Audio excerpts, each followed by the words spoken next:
Hello children, and today we're taking cuttings. This is a chili plant. This is a chili plant. First of all, I think we're going to take off the ripe chilies. You are recording? Yes? Yeah. I'm not going to eat it. I'm not stupid. I'll make me eat it. I was going to say I'm not stupid, but... Okay, there we go, nice and ripe. I think I'll take off that second ripening one as well. Well, see what happens when they go ripe is that the green pigment starts to die off and they're actually red underneath. And when the green pigment starts to die off, the chili plant is basically gone. I'm not doing anything else for this chili. I'm not keeping it alive, it's ready. I can drop it in the future or birds can eat it. I don't care anymore. Which they want is they want the birds to eat it and disperse the seeds. They don't want me to eat it. No, they don't want you to eat it because if your teeth will crush the seeds and it'll be no use, hence why they're hot. Well, I do like to eat it though, because we're weird. This is see, powered by the chilies. Okay. Okay, our method of taking cuttings, is slightly more complex than plonking it in soil. Yeah. We have which just doesn't ever work. It works for some, but some of them require a bit more time to get the cut to go. So we have this complex equipment made out of an ice cream tub, half a bottle of duct tape. It's like a heart attack. And akadama. Is that what you were doing the voice earlier? Yes. I was thinking Blue Peter. But okay. And here's what we did earlier. Okay, this stuff is called akadama, and it's a bonsai kind of thing. It's made from... I've heard that you can use non-clumping cat litter. Non-clumping cat litter, yeah. But personally I had this around for my bonsai plants. So got it anyway. If you've got a cat and you've got non-clumping cat litter. Yeah, no smells, nothing else in it. See, that's what the advantage of this is. We know there's absolutely no other chemicals in there like either. Mud, but it's not mud. Yeah, it's granular. It's not stones either. Yeah. The interesting property this has is when it's completely dry, it looks quite different. It's much lighter in colour, but as you can see, we got it in underneath as well. And all you need to do is put the tiniest bottom bit in water, and then the rest will absorb the water. Is there stones in the bottom of that? I put stones in the bottom of that to stop it from falling out the bottom. We'll go through it now, actually, what all the different components are. Ice cream tub, watertight and preferably airtight, and made of just plastic. Tape to stop algae growing in the water. Yeah, we want to keep out any light from growing down there. Also, roots don't like light; they won't grow near light, so you want to try and limit the amount of light getting to this bottom bit. You could. I didn't know that. Did you not? No. Then this inner pot we made out of half a drinks bottle and drilled some holes in the bottom because we wanted to see if the roots were growing in here. But you could just use a normal plant pot, and then well, that'll stop anything else growing in there. But you'll still need to black out this to stop anything growing in the water. So yeah, then you fill it with a few stones in the bottom just to stop the akadama from falling out the hole. Now when you actually prepare the akadama, you want the bigger lumps rather than the small kind of powdery stuff. So what you can do is when it's dry, if you put it in a big tub and shake it side to side quite vigorously, the stuff which comes to the top will be the bigger lumps and all the smaller bits will be at the bottom. And then after that you can wash the bigger lumps to get rid of the little bits, or sieve it or something. Because the little lumps can interfere with, the powder can interfere with the roots, but the big lumps are quite good for it. Okay, now the reason akadama we think works so well is because of it absorbs quite a lot of water, which a plant which a cutting with no roots is going to need a lot of. But instead of being waterlogged, it'll almost always be at the perfect level of water that you need, moisture in there, so you can't overwater. It's you not just leave it in there. Point where you've taken a cutting and stuck it in a glass of water, and it's not to the point where you've put it in soil and then the soil's drying out too much. That's somewhere in the middle. The other thing is, because it's not soil, there's no other bacteria or anything in there, no algae or anything, no fungus which can attack the plant and try and eat it. No other seeds either, because sometimes you get other seeds. That you do. And also, because of it's made of granular lumps rather than a solid compaction of soil, you still get air going in there, which roots need. You still need oxygen to survive. So that seems to be why that works. Please ask any questions if I missed anything. The second part is kind of just for making it go a bit quicker. So one thing I should mention is that cuttings always will need a lot of moisture, because the roots usually bring up all the water, fill the plant, and that's how it gets its water. But when it has no roots, it can't uptake water. So what you need is you need to make sure there's enough water in the air, so you need very humid air, and you need to make sure that where the cutting's gone into the Akadama or soil, there's always enough water, which is why people put it straight into water. Then you can have a problem of getting too much water, and it again rots. It does, yeah. That's what I've found in the past. Just rotting. Doesn't do it for tomato plants. Tomato plants are very kind. You just put them in water, and within the month you'll have roots. Okay, so the other thing we do is put something like this bag over it, or if you had another plastic bottle you might be able to do it with it. And then that acts as like a mini greenhouse, and it keeps water. However, we found the problem is, as it's very moist in there and then water condenses along the outside, it then starts to collapse in on itself and then starts crushing the cutting, which is bad. So I came up with this, which is made out just connects. You can make something similar out of pencils, just some sort of frame to keep it around the plant and not on the plant, so then that goes over like that. It's just quite cheap as well. Yeah, it's just made with stuff I found lying around. The Akadama is probably the most expensive part because it needs to be imported from Japan. But as Mark said, if you can get non-clumping cat litter and you find that works just as well, good for you.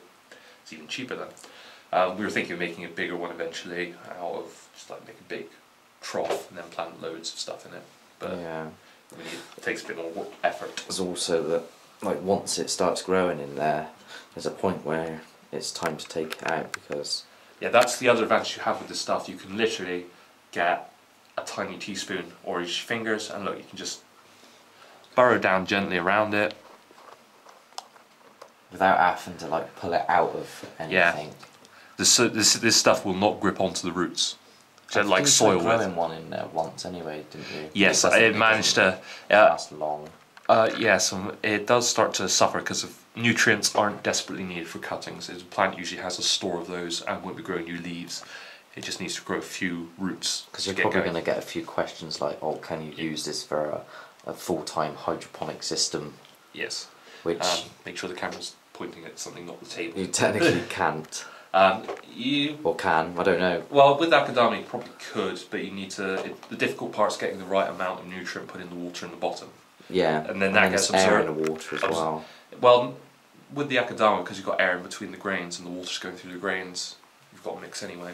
So it should work, but we haven't really tested exactly the right amount of fertilizer you need. Yeah, I think you probably need to buy proper shop stuff to stick in the water, and not some wacky mixture that I make up in the back garden.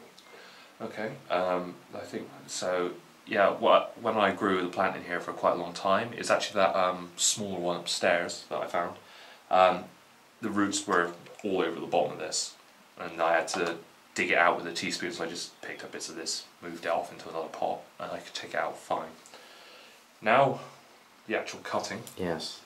I'm using some bonsai scissors again. It's probably the point where most people would have just gone, what is he on about? And skipped. Yes. And their plants will die.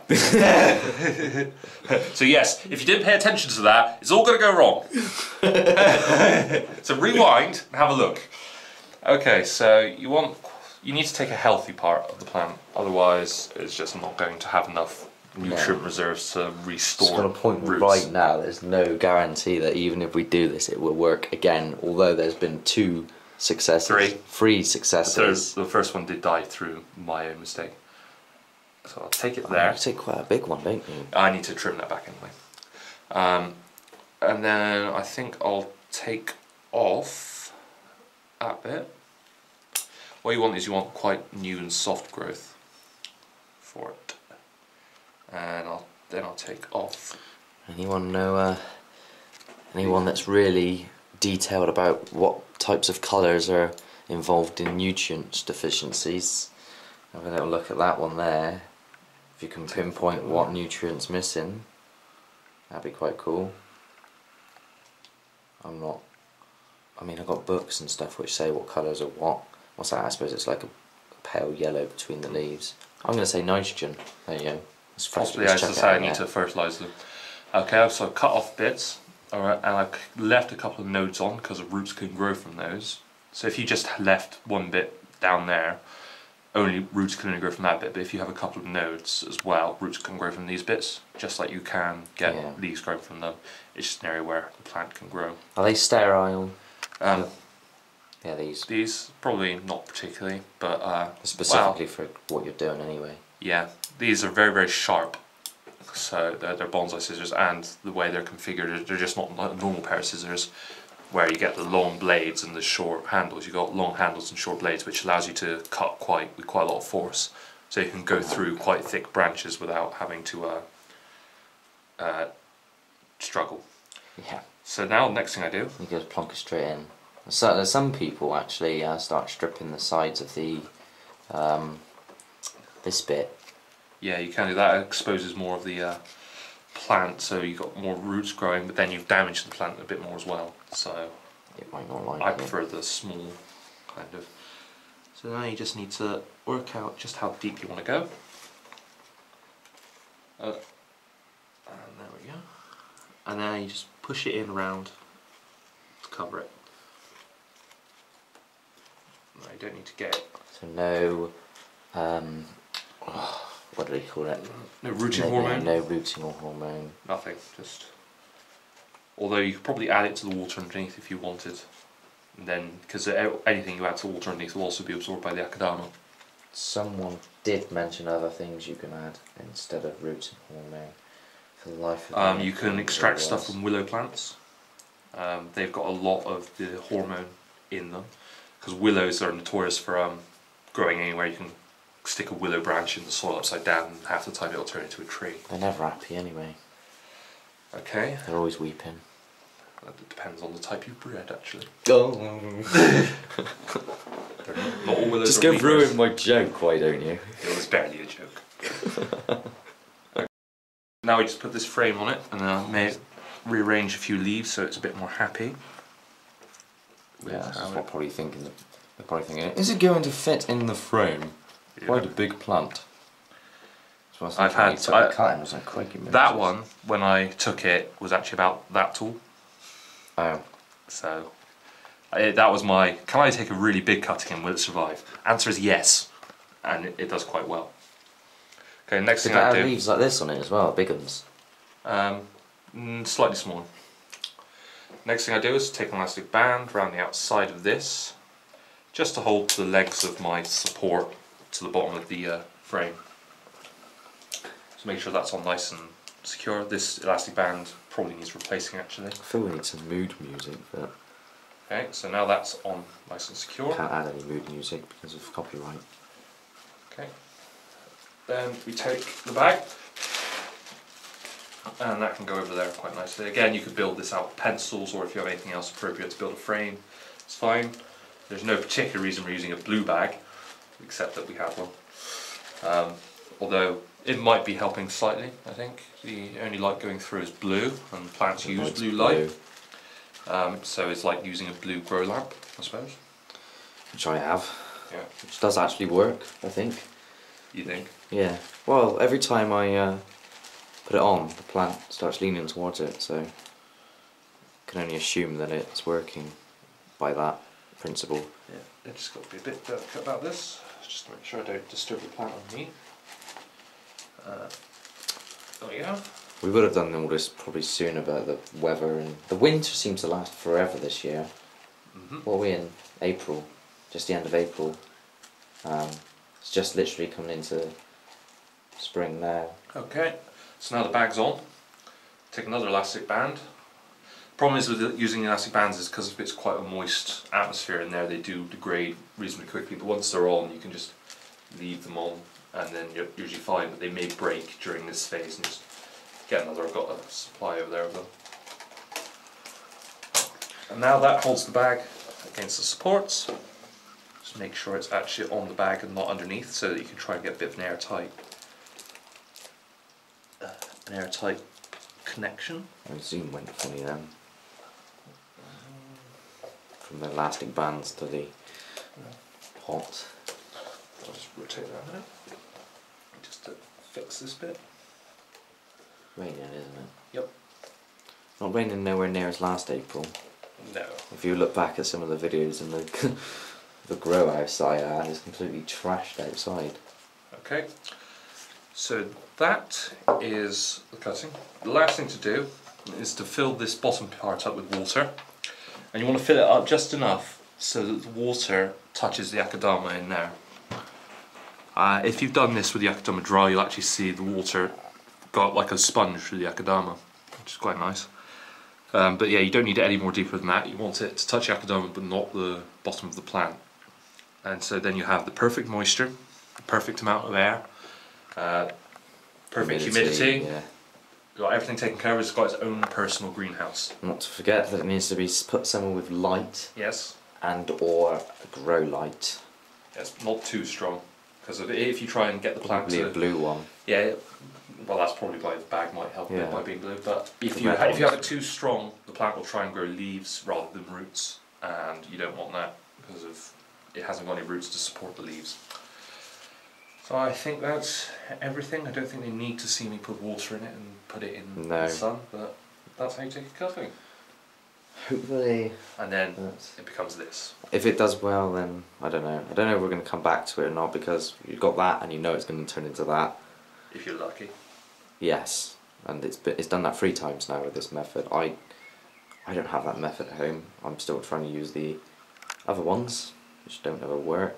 There have been a few questions that people have asked us also in some of the other videos and via comments and that, which I'm looking into. And a few responses to things such as sprays and stuff that we use to get rid of bugs and what have you, and everything that we do in regards to that has probably been found on Google, and we like sort of try and test it on the videos.